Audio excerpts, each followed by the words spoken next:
alim, para ulama, para asatidz, dan yang saya hormati dan saya muliakan Bapak Ketua RW 055 ya Pak, Kelurahan Bagian, Kecamatan Babelan.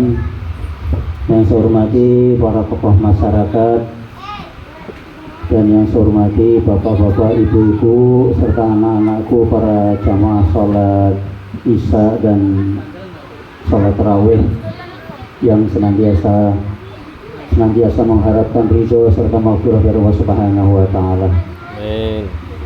Bersyukur pada malam hari ini, malam yang ke-10, kita bisa bersama-sama melaksanakan kewajiban kita sebagai seorang muslim, yaitu melaksanakan sholat isya dan dilanjutkan dengan sholat sunat tarawih.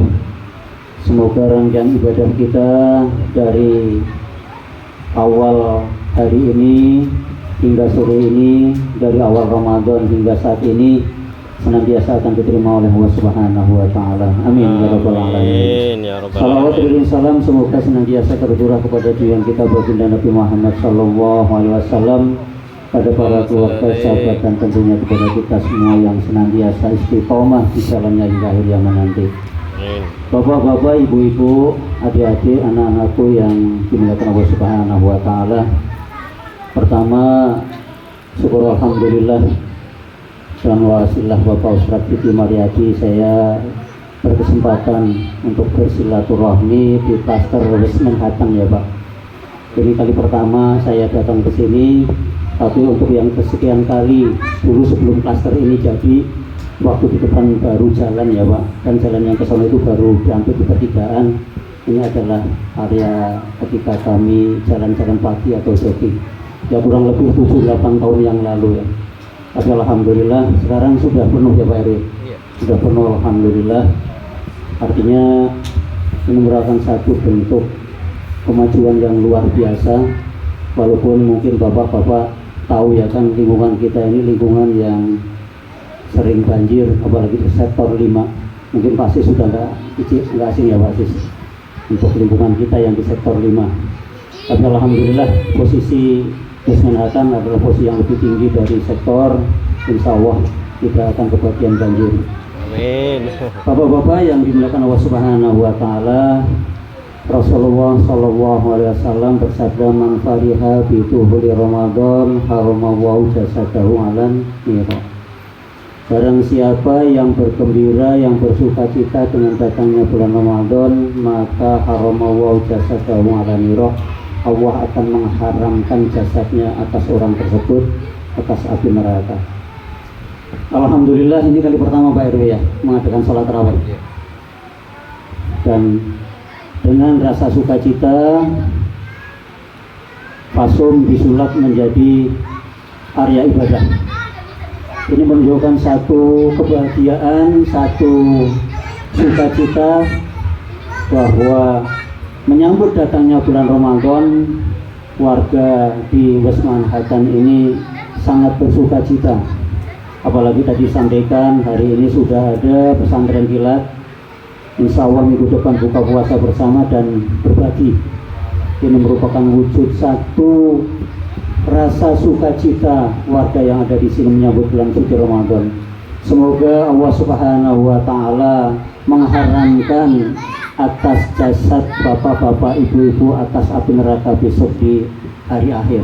Amin. Amin ya rabbal alamin. Bapak-bapak, ibu-ibu, anak-anakku yang dimuliakan Allah Subhanahu wa Ta'ala, di bulan suci Ramadan ketika kita melaksanakan puasa saum, banyak sekali hikmah yang ada di bulan suci ini. Saya nggak akan membahas banyak-banyak. Pertama, hikmah yang kita petik adalah meningkatkan ketakwaan kita kepada Allah Subhanahu wa Ta'ala. Sesuai dengan perintah Allah Subhanahu wa Ta'ala dalam surat Al-Baqarah yang tentunya Bapak Ibu sudah sangat hafal.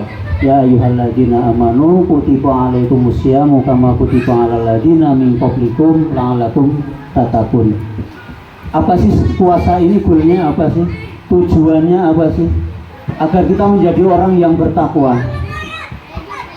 Arti secara luas, secara bahasa, bahwa takwa itu sangat mudah, yaitu melaksanakan segala apa yang Allah perintahkan dan hindari atas Allah larang. Jadi melaksanakan yang diperintah Allah dan menjauhi segala yang dilarang oleh Allah. Secara bahasa, secara harfiah cukup gampang untuk diucapkan. Akan tetapi secara perbuatan, secara tindakan butuh effort, butuh tindakan, butuh tenaga kita yang luar biasa untuk menciptakan atau mengimplementasikan kata takwa itu. Bapak Ibu yang dimuliakan Allah Subhanahu wa taala. Allah Subhanahu wa taala menciptakan kita tidak ada tujuan apa-apa kecuali untuk mengabdi. Wa ma khalaqtul jinna wal insa illa liya'budun.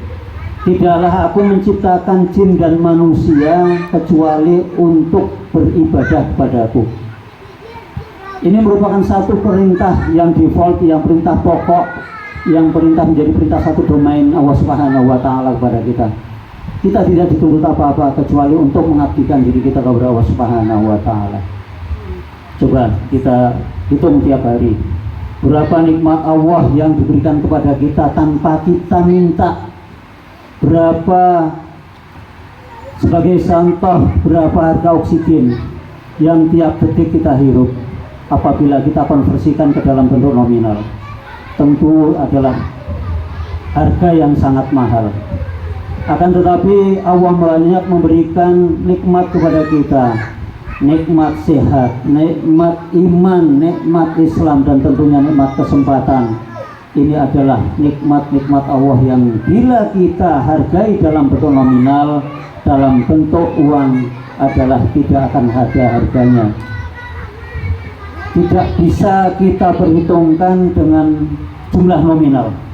Akan tetapi Allah tidak menuntut apa-apa kepada kita. Kita tidak minta aja dikasih. Dan Allah tidak menuntut balasan dari kita. Kita hanya diminta oleh Allah Subhanahu wa taala untuk bersyukur.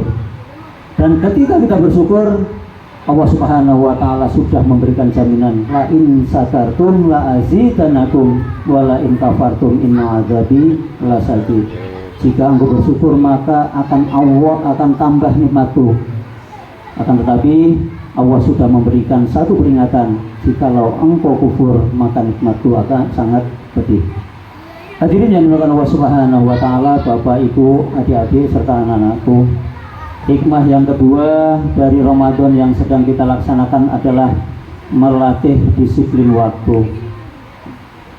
Apa sih arti dari puasa itu?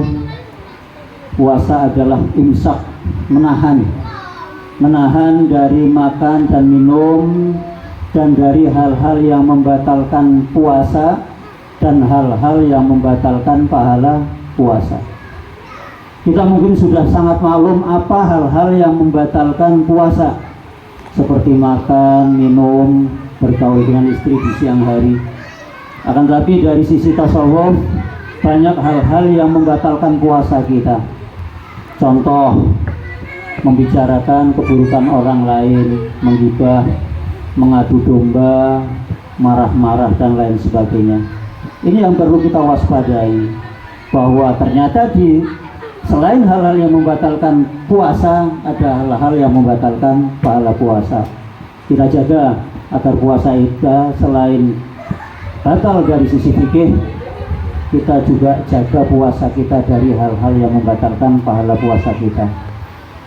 Jangan sampai apa yang dikhawatirkan Rasulullah SAW, kamin so'imin laisa lahu min syamihi lalju wal atos. Berapa banyak orang yang berpuasa tetapi tidak mendapatkan apa-apa dari puasanya, ilal ju'wal atau kecuali hanya lapar dan dahaga saja. Kita jaga.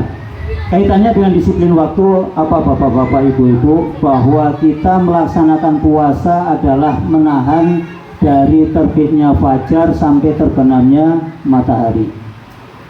Ada dimensi waktu yang harus kita maintain, yang harus kita jaga di situ, agar puasa kita ini ada artinya di hadapan Allah Subhanahu wa taala, yaitu dari terbit fajar sampai dengan terbenam matahari. Di malam hari kita diperbolehkan untuk makan dan minum sesuai dengan apa yang biasa kita laksanakan tatkala kita tidak melaksanakan puasa.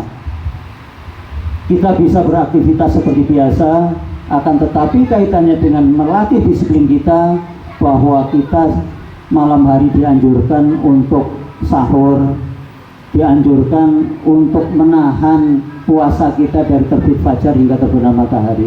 Ini melatih kita bahwa disiplin waktu harus kita benar-benar kita pelihara, harus benar-benar kita maintain agar puasa kita ada nilainya di hadapan Allah Subhanahu wa taala. Bapak-bapak, ibu-ibu, hadirin, adik-adik, anak-anak yang Allah Subhanahu wa taala, kemudian hikmah puasa yang ketiga adalah menciptakan atau menumbuhkan solidaritas sosial. Tadi juga sampaikan bahwa minggu depan insya Allah akan mengadakan buka puasa dan berbagi ya Pak, akan Wismanatan berbagi. Ini merupakan salah satu bentuk kepedulian bapak-bapak, ibu-ibu kita semua kepada sesama, bahwa orang yang memberi makan kepada orang yang berpuasa, maka baginya adalah pahala puasa seperti orang yang diberi makan tanpa mengurangi sedikit pun.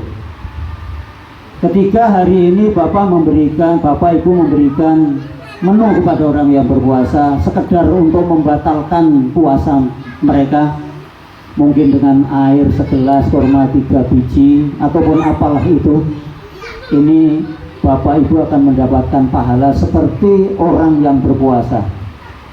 Luar biasa pahala, luar biasa apa yang akan kita dapatkan dari apa yang kita sedekahkan. Oleh karena itu, ketika bulan Ramadan ini menjadi sangat luar biasa ketika kita tambah dengan ibadah-ibadah sunnah lainnya, seperti kita tambah dengan sholat sunnah kita, sholat rawatib, sholat duha, sholat tahajud, sholat hajat, sholat tasbih dan lain sebagainya. Kemudian sedekah kita kepada sesama kita, ini akan memunculkan satu solidaritas sosial dan akan menjadikan ibadah Ramadan kita akan lebih bermakna bagi Allah Subhanahu wa taala. Ibadah sunnah yang kita laksanakan akan mendapatkan pahala seperti fardu, dan yang fardu yang kita laksanakan akan dilipat gandakan oleh Allah Subhanahu wa taala. Bapak Ibu, adik-adik, anak-anak Allah Subhanahu wa taala, mari momentum Ramadan ini kita jadikan sebagai momentum introspeksi diri kita. Yuk, yang baik kita tambah, yang kurang kita tambal. Artinya hal-hal yang baik yang sudah biasa kita lakukan di luar Ramadan, kita tingkatkan lagi. Yang kemarin mungkin sholatnya masih 1, 2, 3, kita lengkapi menjadi 5. Yang kemarin mungkin baru sholat wajib saja, yuk kita nambahin sholat rawatibnya, kita tambahkan. Yang kemarin mungkin sudah sholat fardu dengan sholat rawatib, mari kita tambahkan sholat sunat yang lain. Yang kemarin mungkin belum biasa membiasakan sholat puasa sunnah, mari kita tambahkan di tahun-tahun ke depan, bulan-bulan ke depan, puasa sunnah kita tambahin. Yang kemarin mungkin